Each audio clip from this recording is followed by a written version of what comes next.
Good morning, friends. Welcome back to Astrology Today and Tarot. My name is Mel Rose. This is the Tarot portion and the second half of my daily astrology vlog, which you can check out on my other channel, Astrology Today with Mel Rose. There, you can find a detailed description of today's aspects.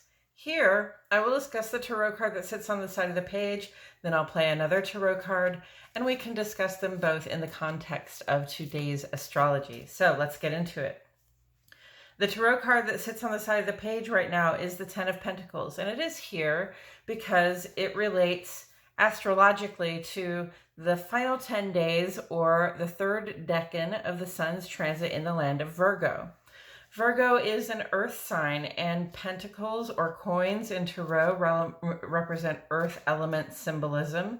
And earth element symbolism is about the physical resources you have and what you're willing to give of them, what work you're willing to do, what you're willing to spend or pay out, or in other ways invest of your physical resources to achieve a certain level of security in your life, of a certain level of stability, so that you feel like you have all the things that you need, and so do the people that you like to keep close. So here we have, here we come to the Ten of Pentacles. This is the end of the Pentacles path.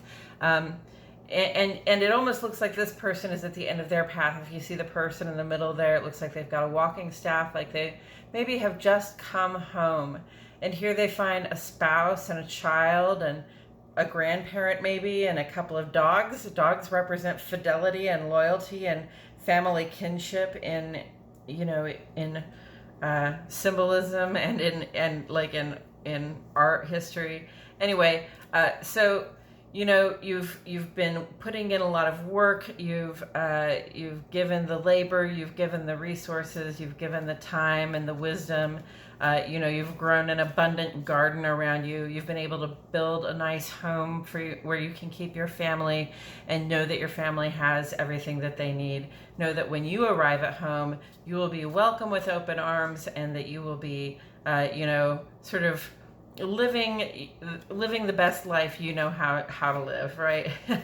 The resources are not an issue. There's no longer this juggling between what we want and what we need. We can sort of have both of those things at this time. So this is sort of the ultimate expression of that I want to say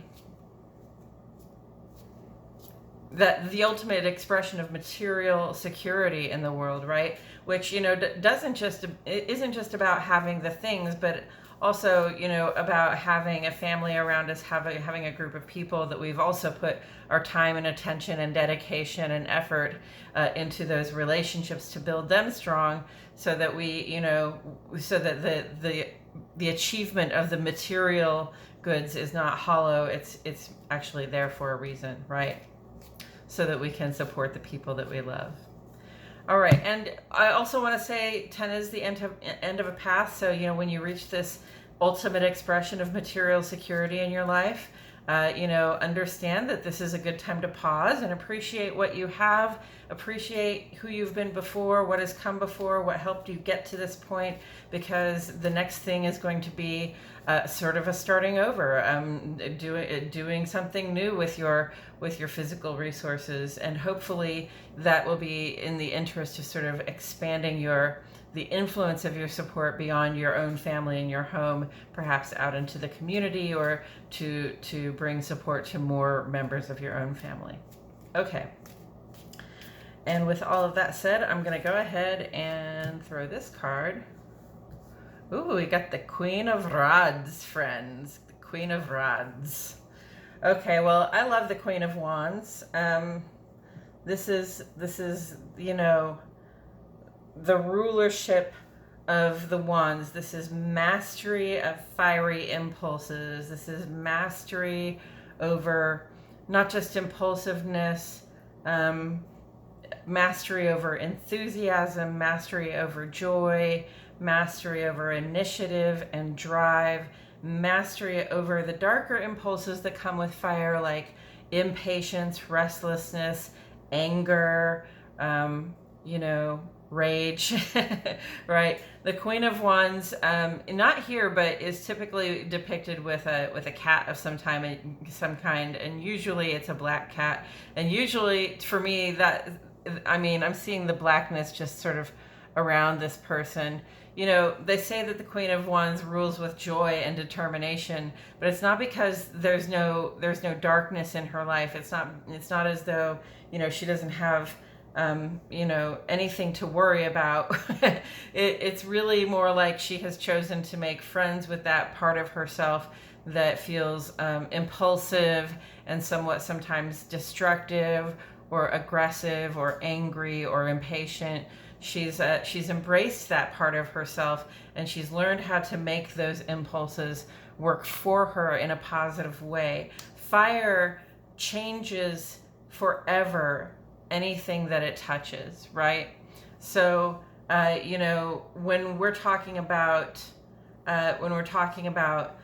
things that come up from the shadow, when we're talking about, you know, the fears and insecurities that arise in our lives, and when we're talking about just, you know, the memories of terrible things that may have happened in our lives, you know, the advice of fire, the advice of the Queen of Rods is going to be, you know, you've got to burn it down.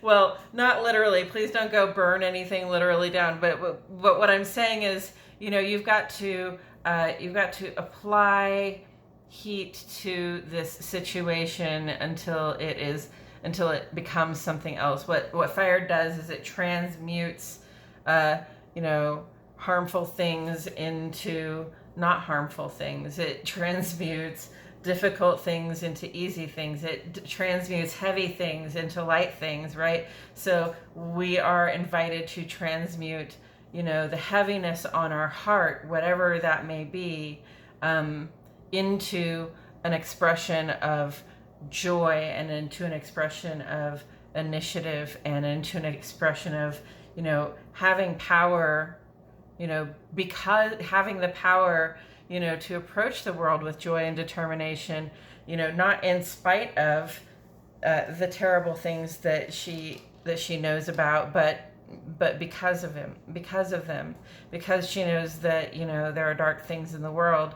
She is able to, you know, she has mastered the, you know, the transmogrification of this negativity into something joyful and spirited and driven. Yes, so how does this apply to what's going on in the page today? Mars is currently square to Venus, and trine to Mercury, and trine to Saturn, and looks like sextile to Chiron. So there's, you know, it's interesting. The square to Venus can bring up some creative tension. It can sort of bring out for us the things that are not working in our close partnerships, you know, kings and queens, right?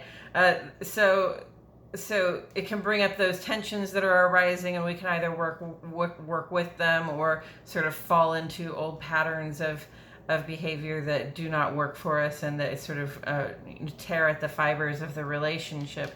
But Mars is here sextile to Chiron, saying, you know, I'm actually in a really helpful and cooperative mood. I feel like there's something we can act on to heal whatever is coming up between us with our partners.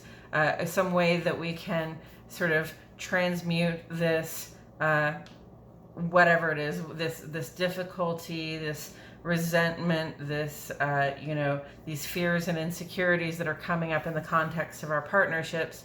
Mars is saying there's something we can do to act on that, to transmute it into something that's good for us, something that helps us work together, you know, that helps us create something beautiful and new with our partners. And you know, Mars is in Gemini. Mars is going to be in Gemini for the next 6 or 7 months, friends. So this is all about communication, okay? Communication is an action. Mars is all about the action, and Gemini, you know, offers plenty of opportunities to take action by having conversations, whether we think they're difficult or easy, that hopefully can help us, again, change what is difficult into something that is easier to manage for ourselves. Chiron and Jupiter are both in Aries, not very far from each other, actually, and of course they're retrograde. So, you know, Chiron's retrograde in Aries is very much about noticing the healing that we have done, especially around social, sort of social wounds, embarrassments, you know, things that we've gone through socially that left us feeling kind of scarred. Well, it's not scarred for life. Eventually we do heal from those things. And it's helpful to notice when you've healed from something like that, so that you can sort of let down the old defenses and, you know, be a more friendly person again. And then Jupiter is also in Aries right now, saying, you know, we find expansion through action. We find personal expansion. We are educated through action. We are capable of doing bigger things with our lives through action. We are capable of traveling the world if we just take action, right? So even though that's retrograde now, Jupiter is asking us to sort of expand on the inside, to make room for, to sort of clear out the clutter that gets in the way of our ability to do those bigger and better things that we want to do for our lives. Nothing going on down here in Sagittarius land. Not right now. And Sunday is ruled by the sun, okay? And we see a lot of sun symbolism here. Sun is very fire element. So we've got the wands here, which is fire element. The sunflower is an emblem of the sun. So is the Queen of Wands. She is an emblem of the sun, and how the sun just gives and gives and gives. It cannot help but shine. It cannot help but give this sort of life, I mean, truly life-giving source of light to us every day of our lives. You know, and I compare the Queen of Rods somewhat to that sun. And because we also know that it is burning up on the inside, it is transmuting chemicals into other chemicals, and that's where all that heat and light comes from. Taken together with the 10 of coins.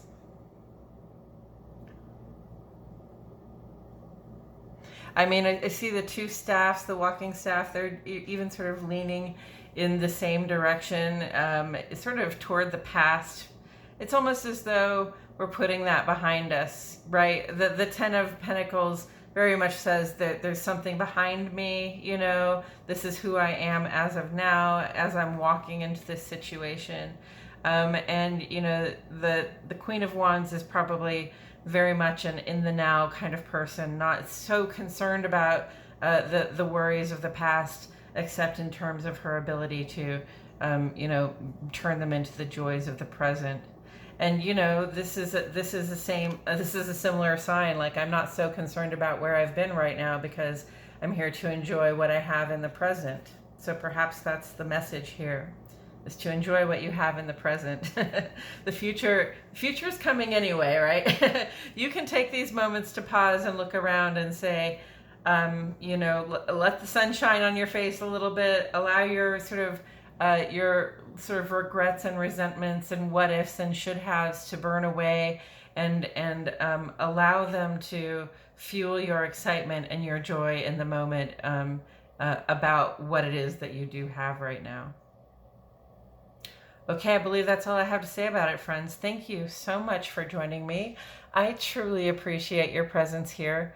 My name is Mel Rose, and I'll see you all back here tomorrow for more Astrology Today and Tarot.